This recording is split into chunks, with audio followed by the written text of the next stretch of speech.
dear friend. How are you all? मैं advocate Shahina Parveen from Delhi High Court.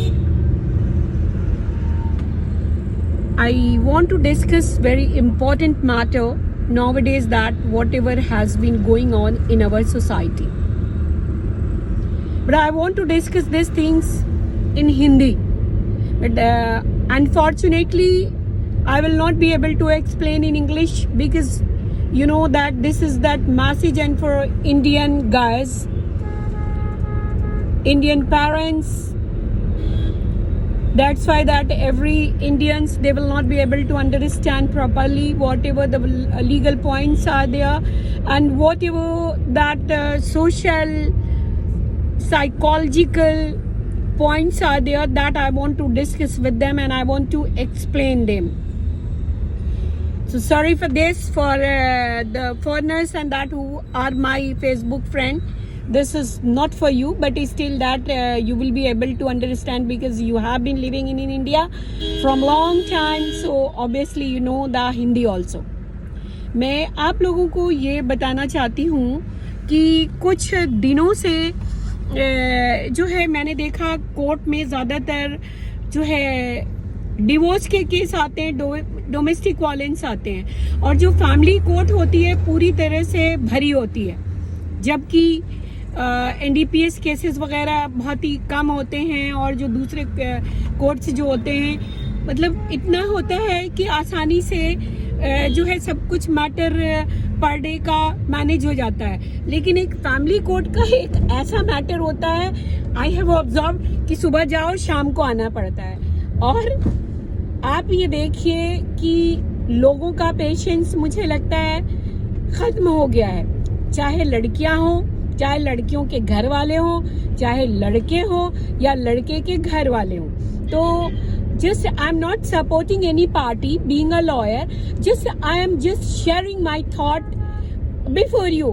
मैं आपके सामने अपनी थॉट्स को की शेयर करना चाहती हूँ। मुझे लगता है कि जहाँ लड़ाई झगड़े थोड़े बहुत होते हैं, लड़कियाँ क्या करती हैं, कंप्लेन करती हैं, और 498A और इसी तरह से डोमेस्टिक वायलेंस और बहुत सारे मारपीट 323 और 504 506 लगवा देती हैं। तो ये मैं उन लड़कियों से भी कहती हूँ कि ये बहुत गलत बात है। अपनी लाइफ को इस तरह से डिस्ट्रॉय मत करिए।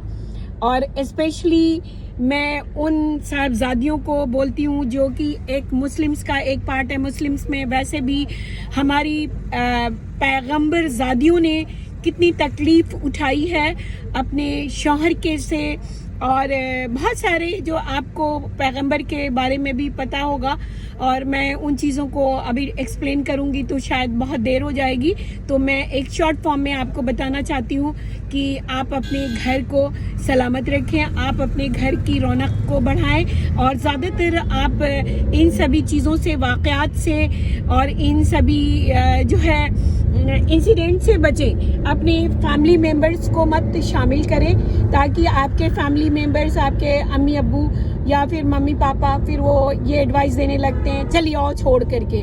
तो ये सब चीज़ें, हम किसी चीज़ को अगर पकड़ते हैं तो छोड़ने के लिए नहीं। औरतों को रानी लक्ष्मीबाई, रज़िया और रज़िया सुल्तान, आप जैसे कि जानते हैं, बहुत सारी जो है हिस्टोरियंस भी रही हैं, और जिन्होंने बहुत बड़े बड़े कारनामे किए हैं, घरों को चलाया, अपने देश को चलाया, अपने दुश्मनों को चलाया, और अपने पतियों का साथ दिया। इसी तरह से डियर फ्रेंड्स, स्पेशली लड़कियां, बेटियों को मैं सलाह देना चाहती हूँ कि आप कभी भी अपने घर वालों को इस तरह की चीज़ों को शेयर मत करें। आप अगर आपको तकलीफ है तो आपके अंदर इतना गट्स होना चाहिए कि अपने पतियों और शौहर को चेंज करें, अपनी अच्छी बातों से, अपने प्यार से। और आप ये कि अपना घर छोड़ करके अपने सास ससुर के चक्कर में, अपनी नंदों के चक्कर में घर छोड़ करके जो आप चली जाती हैं, और फिर अपने हस्बैंड को, शौहर को, पति को ये आप स्कॉफिंग ताना देने लगती हैं कि मैं नहीं आऊँगी तुम्हारे अगेंस्ट, ये केस डालूंगी, ये करूंगी, शायद उनमें से कुछ लोगों को बुरा भी लगेगा, लेकिन मैं बेटियों को भी सपोर्ट करती हूँ कि जो लड़के लापरवाह हैं, रिस्पॉन्सिबिलिटी से बिल्कुल अनजान हैं, उन अम्मी अब्बू माता पिता और मॉम फादर को भी आपको सिखाना चाहिए अपने बेटों को कि आपकी क्या रिस्पॉन्सिबिलिटी है टुवर्ड्स ए गर्ल। जो लड़की आपके घर सब कुछ छोड़ करके आती है, आपका सहारा लेती है, आप उनको ऐसा अपने बेटों को सिखाइए और आप उनको इतनी इज्जत दीजिए कि ये लड़कियां कोर्ट में ना पहुंचे और कोर्ट का सहारा इन्हें ना लेना पड़े, इन्हें आपका सहारा लेना पड़े। अगर आप एक अच्छे अम्मी अब्बू सास ससुर बनना चाहते हैं तो अपनी आपके बेटों की गलतियों की कंप्लेन वो लड़कियां आपसे करें, ना कि अपने घर के अपने अम्मी अब्बू से करें। Thank you so much for getting that precious suggestions. I think so, according to me this is the precious suggestions. और इस सजेशंस को आप दिल से तहे दिल से लगाइए। Definitely it will be the lucrative for you. ये आपके लिए रायगा नहीं होगी इंशाल्लाह। अल्लाह हाफिज, टेक केयर ऑफ यू। और ये सजेशन हिंदू, मुस्लिम, सिख, क्रिश्चियन और सभी के लिए है, सभी बेटियों के लिए और सभी लड़कों के लिए है। और लड़के ज्यादा से ज्यादा गलत चीजों को अवॉइड करें, जैसे अपनी बीवी छोड़ करके आप दूसरे की बीवियों, दूसरे की औरतों के पीछे पड़े रहते हैं, उन चीजों को मत पीछे पड़िए। और लड़कियां भी अपने पति, अपने शौहर, अपने बच्चों को छोड़ करके दूसरे मर्दों के पीछे मत भागिए। ये सब चीजें हमारे स्टेटस को और स्टेटा को और एक समाज की एक वैलिडिटी और द वैल्यू को डिस्ट्रॉय करती है। Have you got now?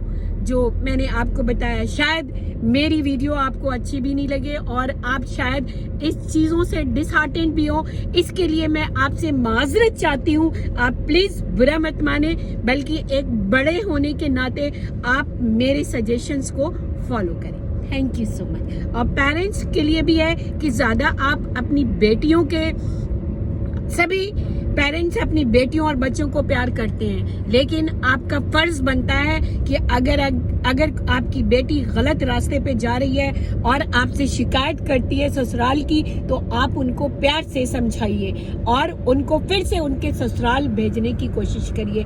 अपने घर पे बिठा करके उसका फ्यूचर मत बर्बाद कीजिए। क्या आप इन चीजों के लिए अपनी बेटियों की शादी करते हैं कि आप उनको ये सलाह दीजिए कि बेटा तुम्हारा घर है वहीं पे, तुम जैसे भी हो आप डिफीट करो और रानी लक्ष्मीबाई बनो और रजिया सुल्तान बनो। इस तरह से आप अपनी बेटियों को सलाह दीजिए प्लीज।